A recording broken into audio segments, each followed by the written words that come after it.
I met you at the championships last year, so it's really nice to see you again. I have two questions for you. You used to be a star running back in football.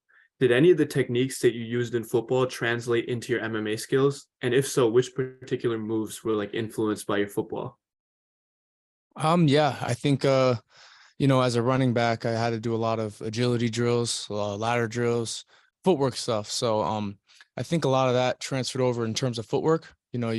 Footwork is very important when it comes to striking, when it comes to wrestling, being able to shoot for doubles or singles. Um, would definitely say footwork for sure. Awesome. And one more for me. Combat sports runs in your family. What makes you more nervous, your own fights or watching your brother Nico fight? My own fights, I think. I'm very confident in Nico. Nico's been boxing since he was 15 years old, and he's only getting better and better and better. So when I watch Nico, I'm very confident in him. Yeah, it's usually my fights that I get more nervous for. Gotcha. Sounds good. And looking forward to seeing you on Saturday. Thank you. You too. Dave. Oh, hey guys, Dave here with Fight Bananas. My man, they just talked about it. Heavyweights and female featherweights, but you're the showcase fight. How great is that the PFL puts such a spotlight on yourself, especially for you to be the showcase fight? Yeah, it's kind of frustrating to me because I can't really convey in words just how grateful and blessed I really am. Like, just for them to give me this opportunity, for them to put the lights on my fight at home in Vegas. It truly is a blessing, and I thank God every single day, multiple times a day, and it's awesome. I'm gonna take full advantage of that and come out with a win. That's beautiful, man. Great to hear that. Last thing for you. What is a perfect 2023 campaign for you? How many fights, close stoppages? Would you want to go 15 minutes in a fight to kind of go that level and test it? What's a perfect 2023 for you, my man? Perfect 2023 for me is all wins. I want to get 3 or 4 wins this year, see if I'm ready to go pro, sit down, talk with my coaches when the time comes. And 15 minutes in a fight. I obviously haven't done that yet because I'm not pro yet, but I do know sparring. I usually do 5 minutes a round, but obviously sparring is not the same as a fight. Right. So we're gonna stay amateur and get 3 or 4 wins this year, and sit down with my coach and see what's next. Sounds great. Best of skill to you on Friday, my man. Thank you. Patrick. Hey, Biaggio, this is Pat McClure from Combat Sports. Okay, how you doing today? Good. How you doing? I'm doing well, man. Your opponent in Isaiah Figueroa, there's not much tape on him. He's only got 2 fights. How do you prepare for someone like that, and are you a big film watcher? I am a big film watcher. I like to watch tactics. I like to look at reasons, habits, all types of stuff when I'm, about to fight my opponent. Obviously, there's not that much film on him. I haven't got to see that much of him, but I know he's 1-1. I know he did a kickboxing fight before his first MMA fight. I think he lost his first MMA fight, just like me. Came back his second fight and won. So he's 1-1. Had a kickboxing fight before. I know he wrestled in high school a little bit. Did a couple jiu-jitsu tournaments. That's all I really know about him, but I just know he's not on my level. He's not training with the guys that I train with. He's not as fast and explosive as I am. So I do know he's going to bring it. I'm expecting everybody that I fight to bring it because they're fighting Muhammad Ali's grandson. So, I expect them to perform their best, and but still I'm going to come up on top. So you mentioned training partners, and you train at Extreme Couture. Can you give us who your training partners are in that amazing gym? And, there's so many guys in that gym who are on the top tier. Oh, there's a ton. Maz Burnell is one of my main training partners. He fights in Bellator.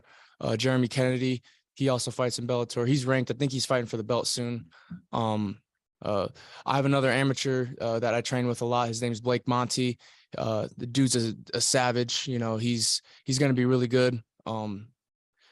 Julian Arosa, he's in the UFC. He's been in the UFC for a long time. Kai Kamaka, he's also in Bellator. These are some of the main people that I'll get sparring rounds with. Nicholas Mota, he's in the UFC. There's just a bunch of guys that I work with that are very, very high level, and Not only do we train together, but, when they see me make certain mistakes, they'll try to correct that mistake. They'll tell me what I'm doing wrong and what I got to do to fix that. And that's how you have good training partners. They're not just training with you, but they're also helping you. That sounds great, man. And one last question from me. Your PFL debut, I don't think you could have written it any better. Do you feel any more nerves or less nerves going into the second PFL fight? My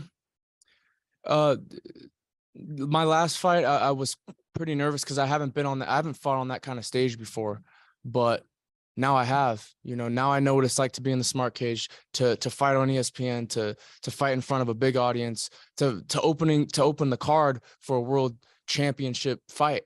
So I know what that feels like now.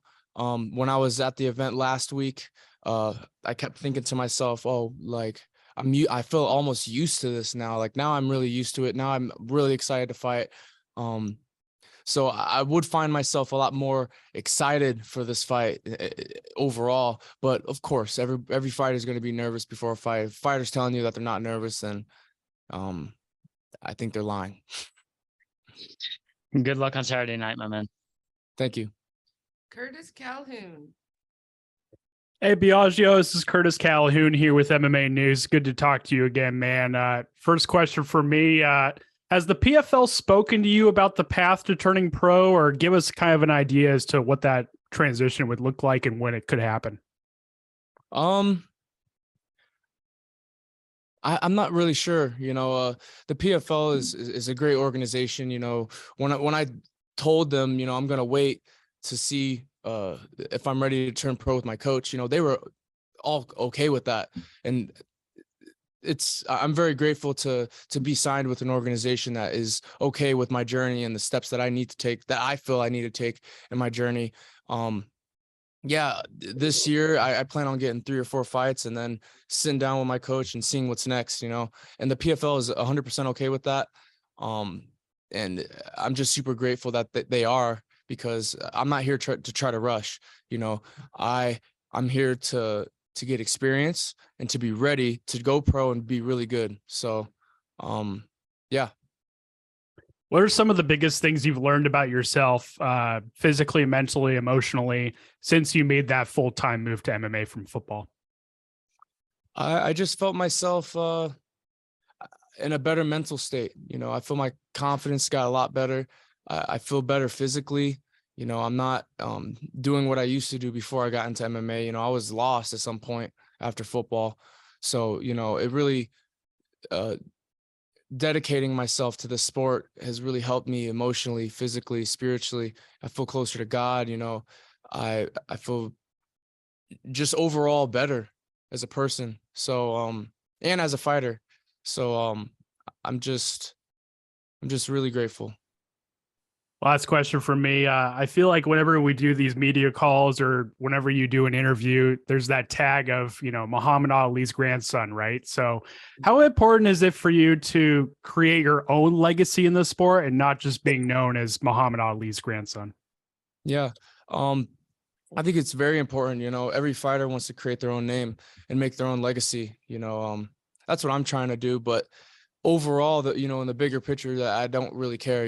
If you call me Muhammad Ali's grandson and I'm a world champion and I'm out there helping people, I don't care what you label me as. The big picture for me is being able to use MMA as a platform to help people, change people's lives, preach martial arts to those who are sad, depressed, who are getting bullied at school, and those who feel like they need it in order to build their confidence. And I think it would build people's confidence. So you can label me as whatever you want. I don't really care, as long as I'm helping people. That's the only thing I care about.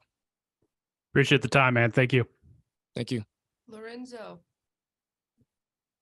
Hey, Biaggio, it's good to talk to you, my man.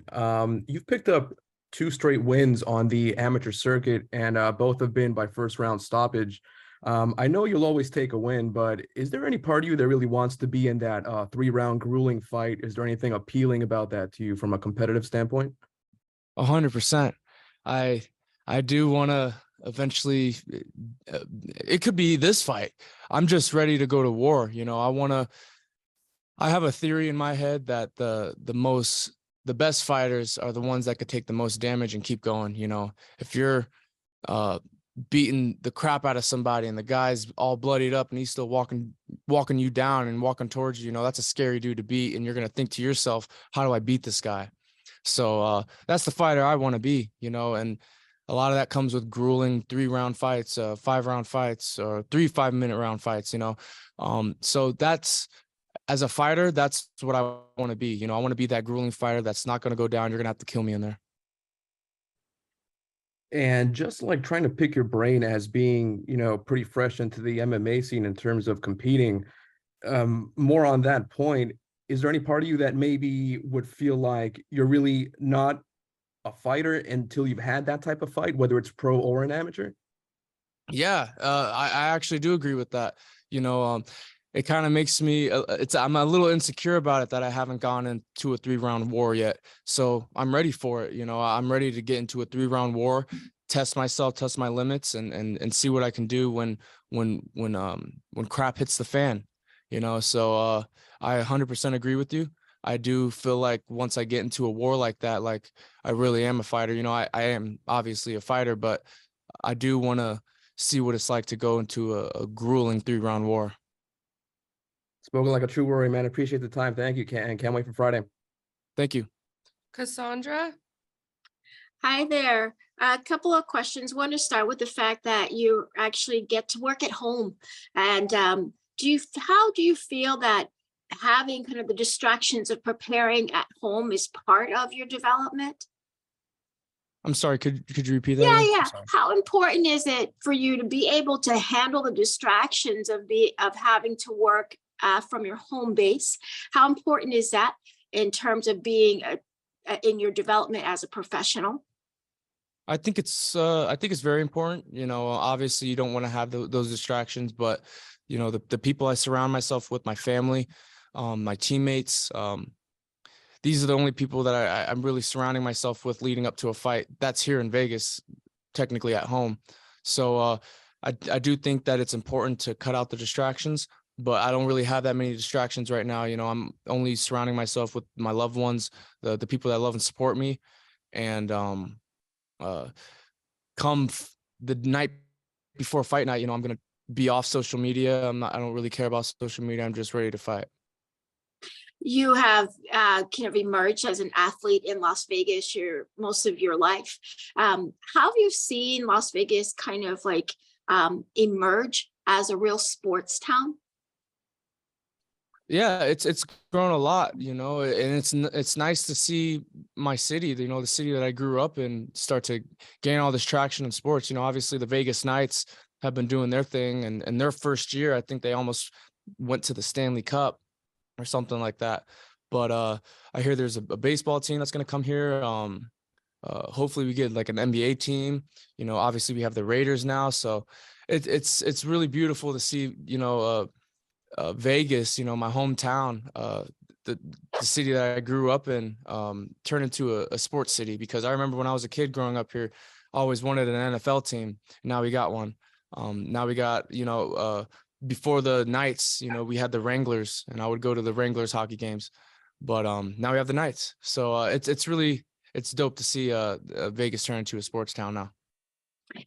Final question for me, even though you're still fairly young in your career, what parts of kind of your abilities have we not seen yet that you're looking forward to showing off come Friday night? Oh, my wrestling and grappling and jiu-jitsu. People haven't seen that yet. So and you know, it's kind of cool too, because it's almost deceptive. You know, every fighter that's going to fight me is going to think I'm just a striker or a boxer, but they don't see the work that I'm putting into my wrestling and my grappling. So, you know, they might be a little surprised when they fight me, take me down, or get me down on the ground, and I know what I'm doing, and I get up or submit them. You know, they're going to think, oh, he knows how to he can grapple too. What? You know, and it's not going to be even a surprise to me, because this is what I do every day. My last 2 camps, I've only been grappling, really. I've only striked a couple days through the week. You know, I only do striking maybe once or twice a week, and I do that separately, and then I'll spar. You know, most of the time, most of my last 2 camps, I've been grappling. So yeah, definitely the wrestling and the grappling. That'd be nice, you know, even to win this fight by submission, that would be pretty sick. Thanks, Biagio. Good luck to you. Thank you. Eddie, Hey, this is Eddie Law for K-Side Press. Quick question for you. I saw on your Instagram that you actually got or received a certificate of appreciation from Las Vegas Metro PD for saving a young lady from a dangerous situation. Can you go through exactly what happened? Yeah, that was I think it was November 13th. That was before my PFL debut in New York. I was just working, you know, I work part-time security at one of the nightclubs out here, the Omnia nightclub. And there was a table in front of us, and I always usually watch who's at the table, so I know, you know, who's going in, who's going out, who's not, who doesn't belong there, who does. So I saw this girl, she came there, she was sober, acting normal, and within 5 to 10 minutes she was blacked out drunk, and that's pretty unrealistic. So it looked very suspicious. The guy was trying to walk her out and leave with her, and it didn't look right. It didn't feel right. I didn't see this guy at the table with the girls, so it just looked very fishy. So I stopped them. I brought in another security guard, and I had them separated, and the girl's friend was actually looking for the girl that the guy was trying to walk out. And I asked her friend, I said, "Do you know this guy?" She said, "No, I've never met him." So I'm like, okay, there's red flag number one. And I'd asked the guy, I said, "How do you know this girl? Like, do you know her?" And he said, "Oh, I know her like a sister. I've known her growing up, this and that." And I looked at him and I said, "You're lying to me," because, you know, her friend told me the opposite. So then he got mad and started cussing me out. And I said, "Wait right here." So we separated the parties, and we basically just kicked the guy out. And then he got we kicked him out for trespassing.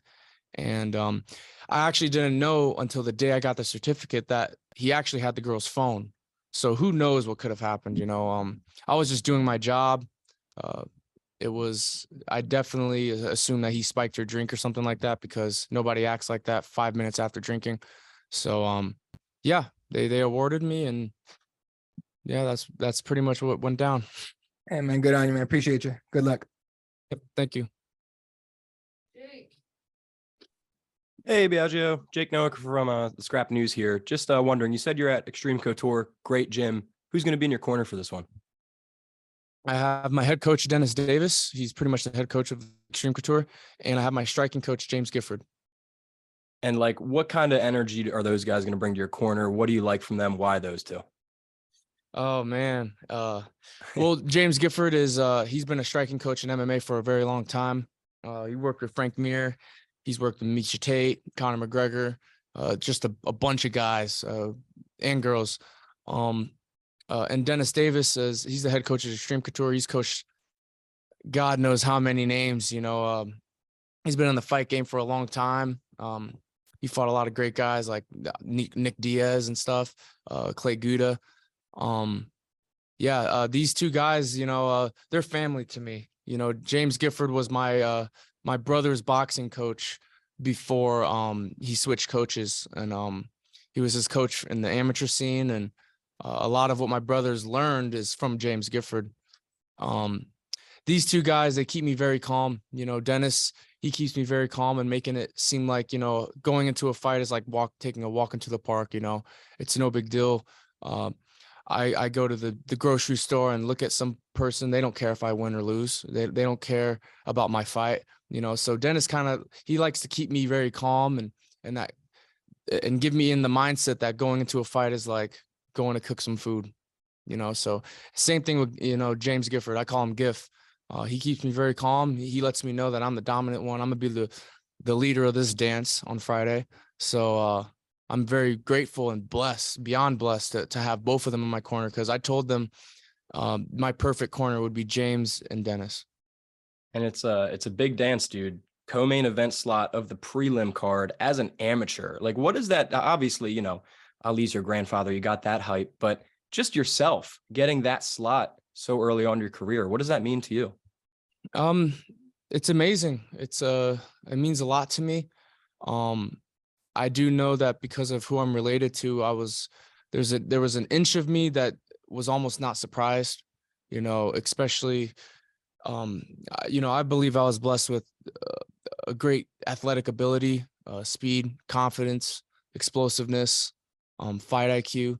I believe these are things that I was blessed with, by God. So to see that recognized and to see the PFL start to recognize the potential that they see in me and be able to develop me as an amateur and then going into pro it's just, I'm over the world with gratitude. And I'm very excited for this journey. I know it's going to be a great journey. It's not always going to be uphill. There's going to be bumps and bruises in the road, but I'm here for it all. I only have one life, so why not just go all the way?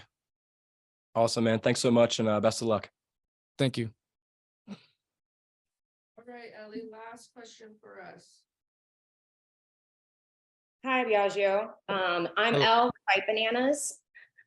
Question for you about your grandfather. He was known as the king of trash talk. He had all these creative, super iconic lines. And I just want to know, what's your approach to the mental warfare in our sport? And how do you like to approach your opponents before the fight? I like to approach in a respectful way. Obviously my grandfather, he did all the trash talking. So all his trash talk, all the greatness that he did allowed for me to even have a platform. So he did all the work. I don't need to sit here and trash talk to get in my opponent's head. I ooze confidence. I believe that my opponent will feel that. Just by the way, I talk to him and with my words and you have to know in this sport, and I know that I'm going to win. So that kind of confidence, I think has a lot to do with mental warfare. You don't have to grab the mic and stand and jump around and say all these crazy things and try to act like you're trash talking. My kind of trash talk is kind of like passive, it's just pure confidence. I love that. That's awesome. You were speaking on your fight IQ earlier as well. I absolutely think that's a huge difference maker in our sport. Do you feel like that's something that you just inherently have, or is that something that you got to develop on later on in life, just being within the sport and being part of your family? I think what was inherited was the will to learn. I don't think it's just fight IQ. I think it was the will to get better.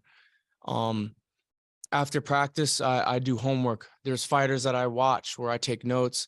I try to take their habits, tactics, things that they look at, and then I try to mold it into my own. You can't watch Max Holloway and 100% replicate his fighting, but you can take certain habits and tactics that he does and apply it to yourself and mix it your own way. That's the beauty of mixed martial arts. It's mixed martial arts, so it's an art.